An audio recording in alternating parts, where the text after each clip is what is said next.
Computers. Wow, cool things that I've used personally very much. I even got a degree in computers, but sometimes they can get a little complicated, especially when we're dealing with some older computers, and that is where I've been the past like 5 days, hunkered down in the beta bunker, working on a little project. This project, Nooks, my wife, she had a situation. Her childhood PC, Compaq Presario 5150, it got formatted and it lost everything. So it sat unused, just a shell of itself for many, many years. And I've been tasked with trying to resolve the trauma by restoring it, grabbing some files potentially, basically just installing it the way it used to be. Bloatware and all. I want that computer to sing like it was 1998 all over again. And this turned out to be one of the most difficult restoration jobs I've ever done in my life. This one was different because Compaq is a weirdy company. Let's just start at the beginning.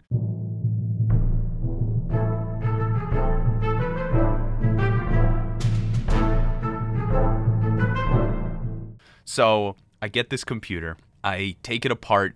Very simple to take apart, kind of. You remove the modem. You slide out the motherboard as like a hinged door kind of thing. From there, you can access the screws to get out the hard drive. Once I got the hard drive out, I noticed there was a lot of gunk in there. The tape that they used to hold the ribbon cables, it was quite literally goop. I took it off, cleaned it up, gave it a little bit of that goo on, and then I plug everything back in, and I get that hard drive connected to this little thing right there. It just plugs in right here. Get a little power cable right there. Plug that in via USB, and then I got all the files off that were already on there. There was like a Windows 98 install that was already on there. Most importantly, I made a 1-to-1 backup of the hard drive to do some recovery. Just because you format a drive doesn't necessarily mean like all the files are gone. They're just marked as you can overwrite this area and left to its own devices. So I tried Photo..REC, and that found like thousands of files. No names for them. Not really sure what they were. So I sorted them and kind of went through them manually to see what was interesting. That wasn't good enough. So I tried a software called, let me see, DMDE. I don't know what it stands for. It's just a data recovery tool. And it actually managed to pull out the file system, kind of. It made like a virtual file system based on what it found. So not only did I recover a lot of the file names, but I also recovered the file paths too. We were able to gather so much more. We can get a nice, complete backup of every file that was once thought gone, now found. And that did not take that long. That was actually pretty simple. You would think that like recovering files from well over 10 years ago would be the hard part. The hard part was getting the dang computer back.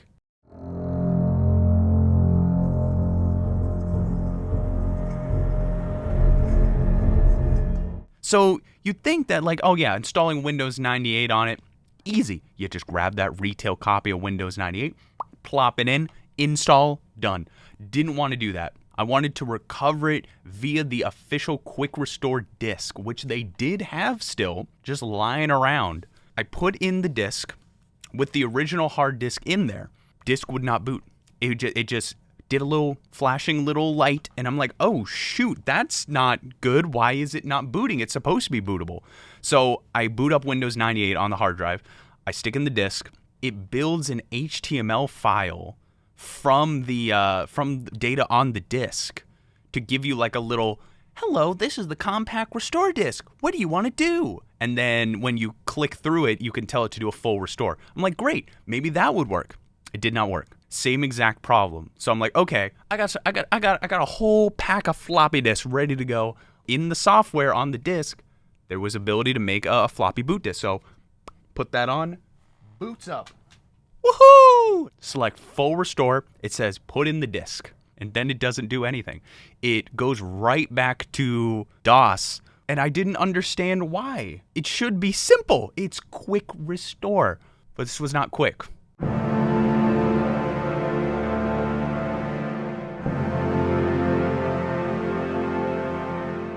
First things first, Google.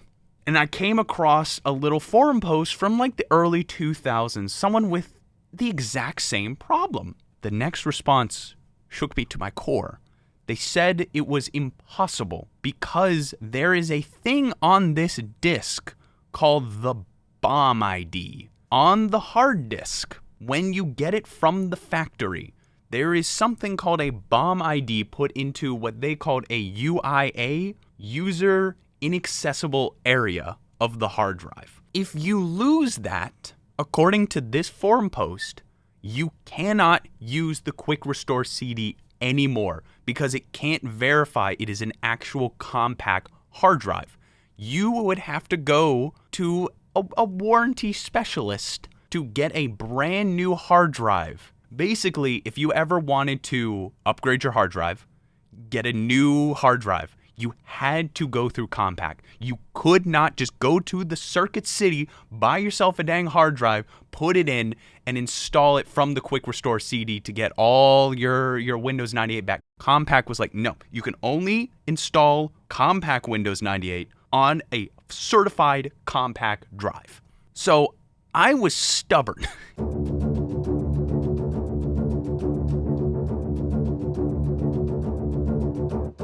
I ain't installing retail Windows 98. I want all that freaking bloatware. I want that Real Vortex B demo on this dang computer if it kills me.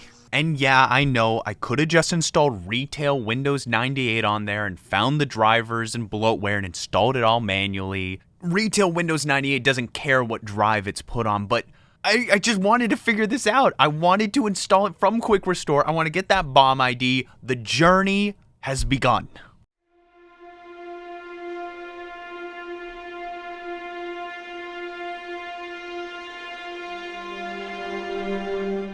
That was where I started to freak out because this BOMID is gone.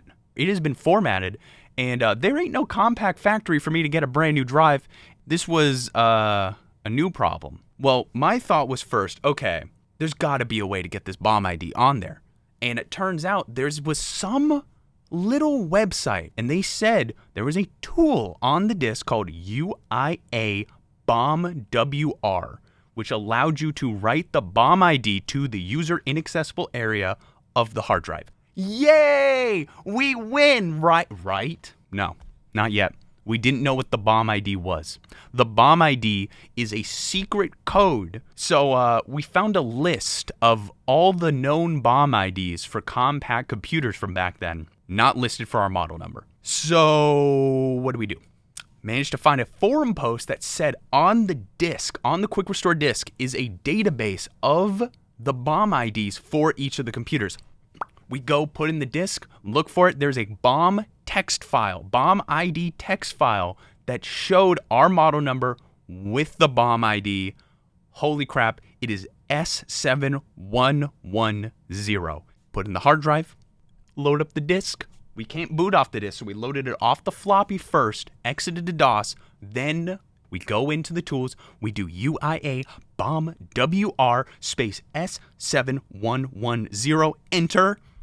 It runs the program, but it doesn't say nothing. Did it work? We don't know. So we just try our luck. We put in that CD again, that Quick Restore CD. No luck. It didn't boot at all. We don't even know if the freaking thing worked or not. We don't even technically know if the BOMID is right. We think it is. It's on the disk in the database. Surely it's right. There were too many questions. And at that point, I needed help. I needed a professional. And what better professional than Tech Tangents?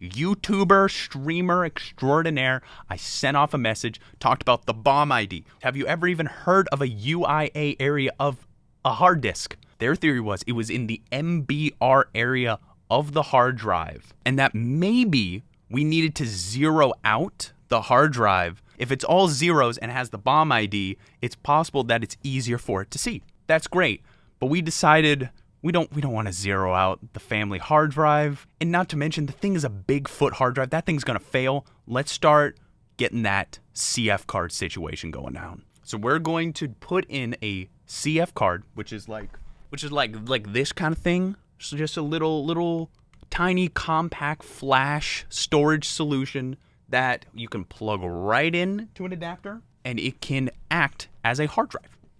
I've done this before in other PCs, and it's been an absolute pain every single stinking time, but I'm going for it for the family. Most of them don't work. We managed to finally get one single CF card to work, and I'm like, yes, the computer sees it. There is no options in the BIOS to do any kind of like editing. We just have to trust and hope that the BIOS knows what the crap it's doing with the CF card. And from what I could see, it was working. I could F-disk it, I could format it.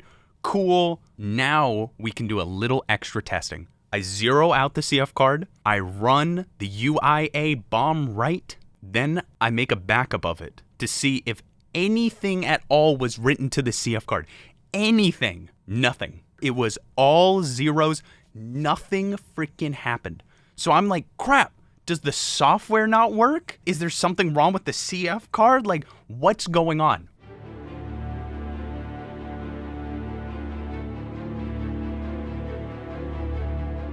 So Tech Tangents goes on a journey with me. I'm told that they grabbed a bunch of Compaq computers from their work to like try to figure it out based on their Compaq computers. If the bomb ID is supposed to be on every Compaq computer, they thought, well, hey, if I grab the drive from that one, maybe we can find the bomb ID's location and we can manually write it to the CF card to get it to think it's an official Compaq device. All right, we can quick restore it. And they managed to find that it was being kept in some files, bomb ID, and then like a text file called bomb skew. Maybe try putting this on the root of the drive and see if that works. No such luck. Still would not boot. And at this point, we're like, okay, what if we just bypass this copy protection kind of thing?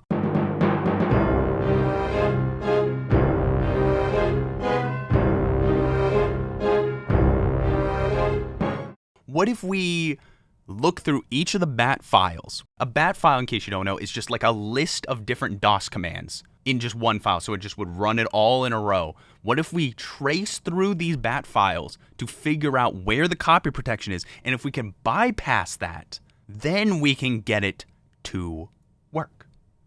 So it all started with the bootable floppy.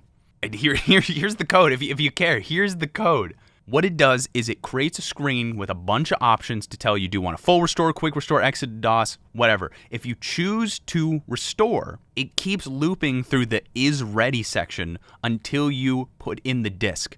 And once you put in the disk, it runs another BAT file on the CD called CPQR. Let's move to CPQR. The CPQR goes through all of these things, error checkers. There's CPQ set, and if there's no error, go to OK. And then there's CPQZ. If there's no error, go to OK. Well, it was never OK. I actually edited the disk to where it would show me the full echo, because it has echo off, so that way you can't see any of this. I just turned echo on so I could see exactly where it was going through the BAT file. And it turns out it was going to X at the bottom because there were errors. And this was the kicker. When I ran CPQ.EXE space match, I got this big screen that says, this is not a Compaq computer. And that to me was the proof that this bomb ID was causing issues. And that I deleted it. I just straight up deleted that part and forced it to go to OK. And when I did, it didn't work.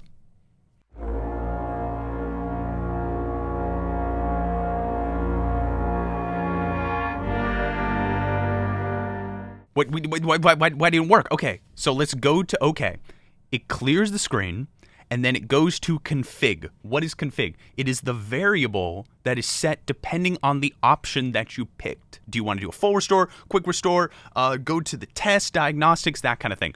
So I found out it was going to Q. And then it checks D ready C. Is the C drive there? Is the hard disk in there? It says if there is an error, I don't know what kind of error, just error level 1, it goes to S, where then it tries to run QR, and then it goes to X. That's what was happening with my drive. And that's when I read, if exist C APPL.ZIP QR1BAT, run it. There's a new BAT file in town. And I found that BAT file in the recovered files. So let's move to that BAT file. It first runs CLS22, then it copies dnz.com, which is an executable file, to the C drive from the CD. Then it runs CLS2F, runs DNV0901. Then it says, please remove quick restore CD, ejects the drive, and then runs DNZ. That's awesome. And I even have those files. So I put them on the C drive, I run the disk again, and I'm hit with a green screen that says, please remove the CD. I think I win. It's green. Green means win. I did not win. All it did after that was reboot the computer, and I was in a loop.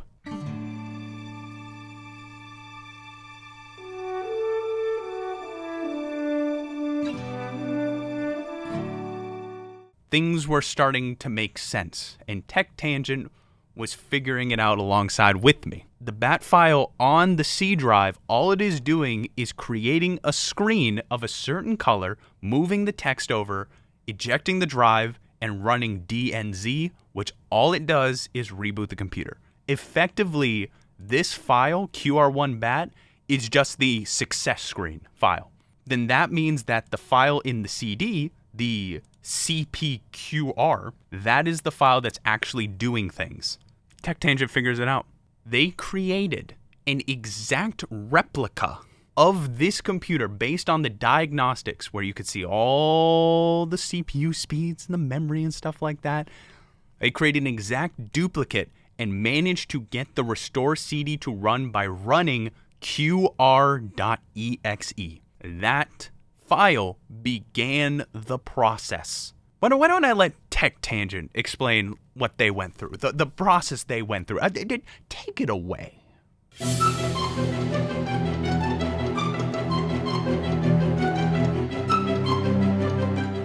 Hello there.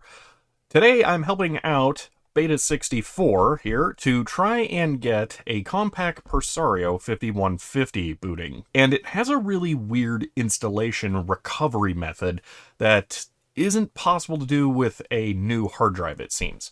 So what happens is when you try to install the operating system, which in this case is Windows 98 2nd Edition, onto a blank drive, you are greeted with this screen that says, "This is not a Compaq PC."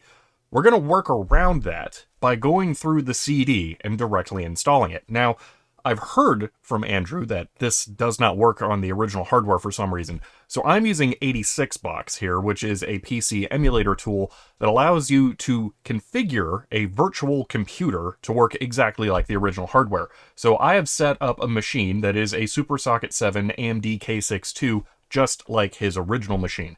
The only difference is that I have turned the clock speed down on the processor a little bit so that it emulates a little better. But beyond that, it is almost identical.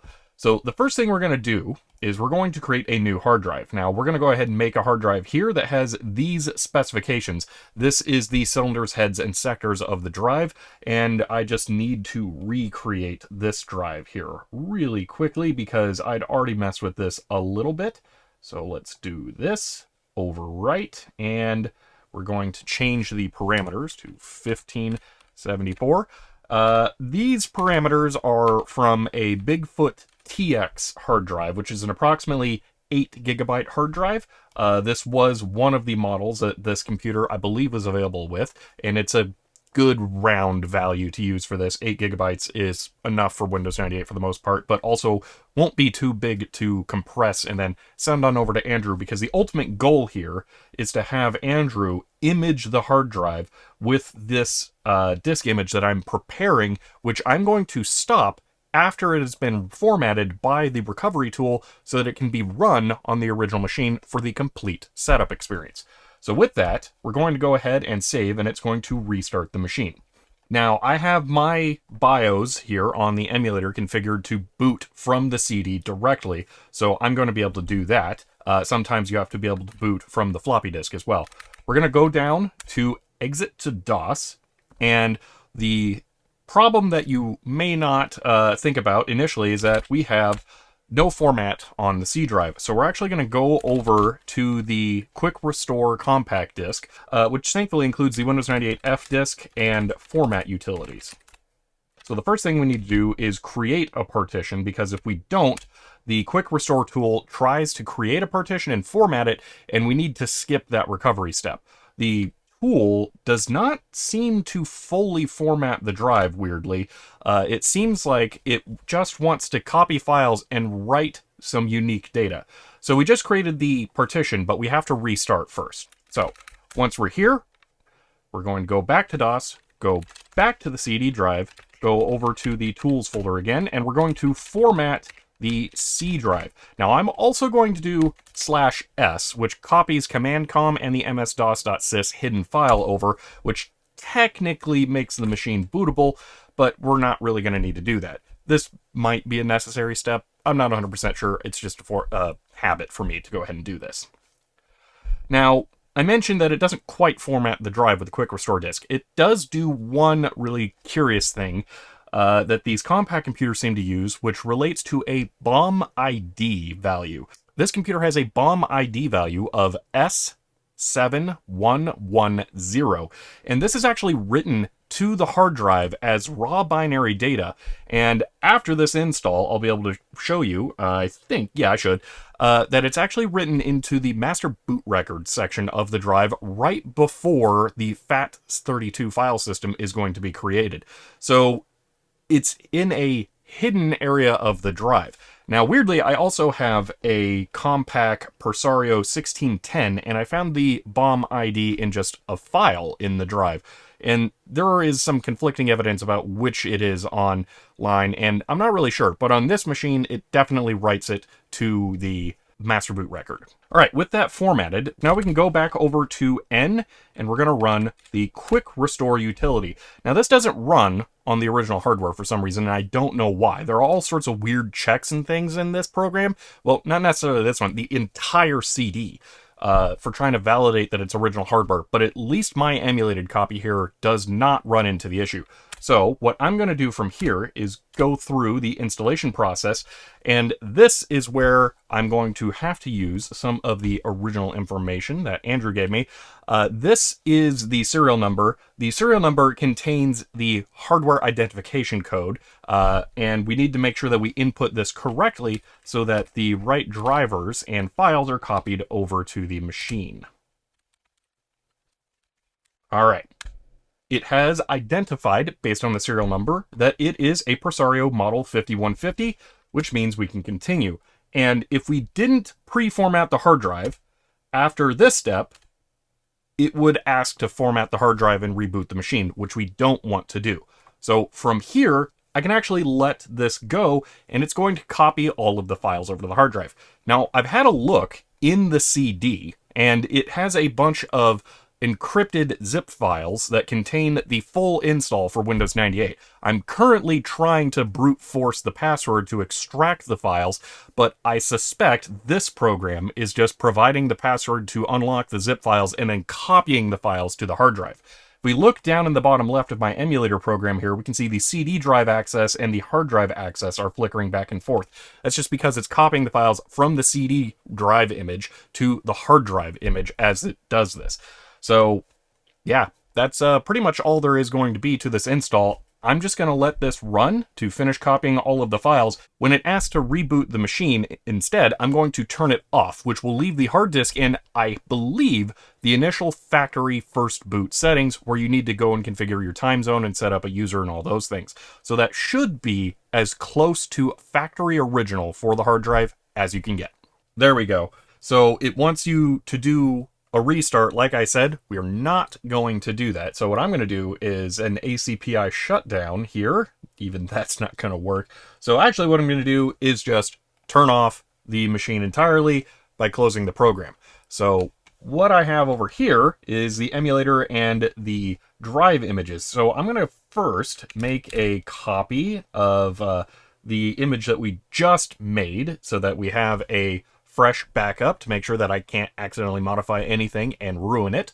So once we have that, I can show you that BOM ID in the hard drive, which is a really weird thing. There we are. So I'm going to use a hex editor to go ahead and look at the drive data. And this is the initial boot sector here, but if we scroll down, that is the start of the file system, and right there is the BOM ID. So that, I believe, is what was tripping us up trying to get the machine to boot with a new hard drive. But I have determined that even if I use this drive that now has that BOM ID, it still doesn't pass all of the Compaq checks. It's a very weird computer. I'm not quite sure why they did it, because it's not like there's that much proprietary stuff about Windows 98. But either way, this drive image should now be possible to use to image to a real hard drive and get that computer going again.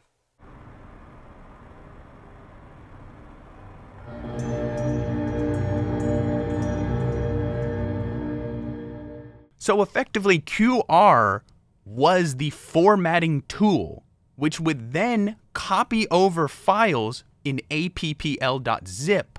So that way, when the computer reboots after formatting, it is then able to see QR1.bat and see it's successful. Let me just kind of outline the entire process of how this works. You put in the floppy disk. It asks what you want to do.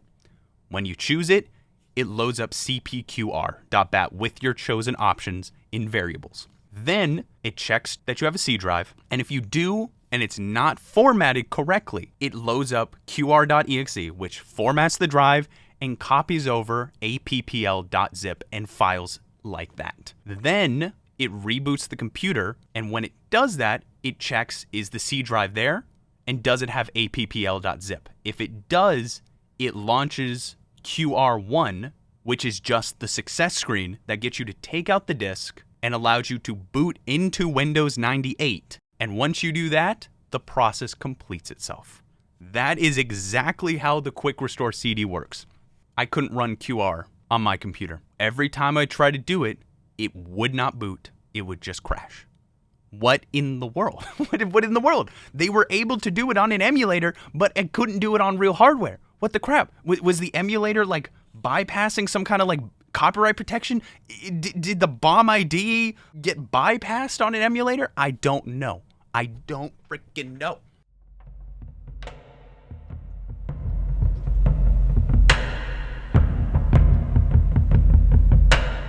At that point, TechTange is like, okay, here's what we do. I'm going to create a disk image of the hard drive from the virtual machine emulator. You just write that crap to your CF card, and then it should work. We should basically have an exact snapshot of the hard drive if you had gotten Quick Restore to work. And on that disk image, it included the BOM ID. If I write this disk image to the CF card, that means we are guaranteed to have the correct BOM ID in the correct spot. We can win. It didn't work. I put in the CF card, and it still will not boot. In fact, it gives me a weird integer divide by 0 error. And this throws us for a loop. We're like, what? It works perfectly on the virtual machine. It's just supposed to boot Windows 98. This isn't even like anything to do with Quick Restore. TechTangents decides, okay, I'll let it boot through, reboot, make sure every file is exactly the way it's supposed to be. Setup is complete. Then I'll make that disk image, and you can write that to the CF card. Perfect. That sounds like exactly what we need. I write it to the card, does not boot. Same error. Okay, why don't we format the card so it is bootable and then just copy over the files? I formatted the card is now bootable. We have a C drive. Awesome. Can we get Windows 98 to boot with the files? No. Same error.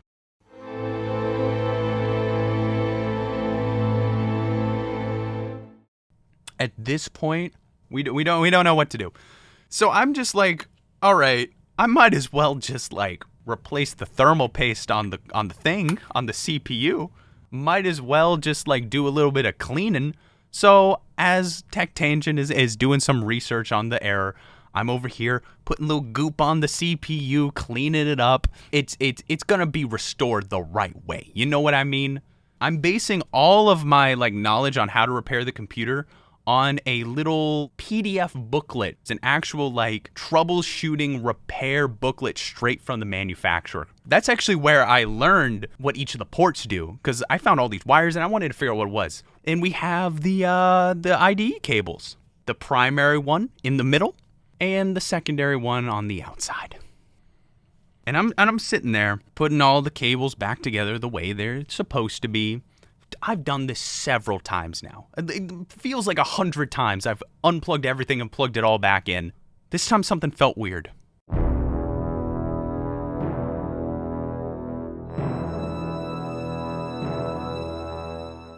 I can't explain it other than this isn't right. Something's wrong. Maybe it's the CF card. Maybe these CF cards suck. So I order an SD card adapter instead of a CF card one. Maybe that will work. You know, CF cards can be kind of iffy. And also, Tech Tangent said something. They said, hey, can you like, you know, maybe put in like the Windows 98 retail CD and try to install Windows 98? Because that's what happened 10 years ago. They were able to install Windows 98 from retail 10 years ago. Try to do it again on the original hard drive. So I plug in the original hard drive. I put in the Windows 98 install CD, the official one. Nothing to do with BOMIDs, nothing to do with Compaq. It wouldn't boot. That was not right. Tech Tangent was like, well, maybe the cables are broken. I'm like, did I plug them in correctly?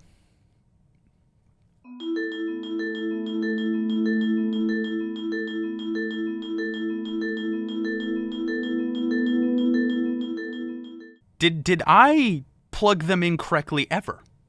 So I swap the IDE cables. I put the hard disk one into the secondary, and I put the CD-ROM one into the primary. Then the Windows 98 retail CD booted. Oh no. The hard disk should always pretty much be primary master. That's pretty much always, in my mind, 99.9% of the time. I followed the service manual to a T. Was the service manual wrong? Yes. Yes, it was.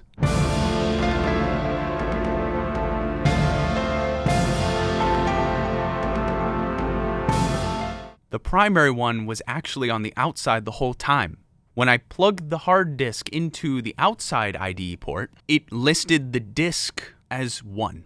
Hard disk 1, zip disk 2, CD-ROM the third disk. I decided to boot up the Quick Restore CD, and it worked right away. The BOMID was never a problem. There was never any copyright protection issues. It would have worked perfectly if I had just swapped the cables correctly and plugged the hard disk into the outer one and plugged the CD-ROM into the other one. That's it. That's the whole story. That is literally the end. It worked perfectly from that point on. Absolutely no problems. Got it all put together. It looks great, runs great, everything's great. So yeah, so moral of the story is make sure you plug in your IDE cables correctly into the motherboard, because if you don't, it will take 5 days of multiple people's time, and it is going to be very embarrassing. So thank you so much, Tech Tangent. Thank you so much for watching. Hope you all have a great rest of your day and learned a little lesson from me, the guy who plugged in the cables incorrectly. It was in the service manual. It's not my fault. It's not. I should have checked.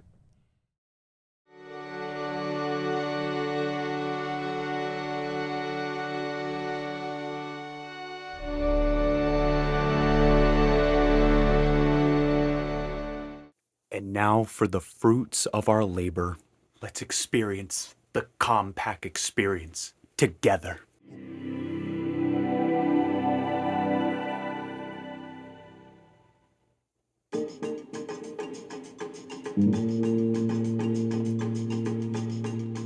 Aw, heck yeah. Yeah, I can hear the music.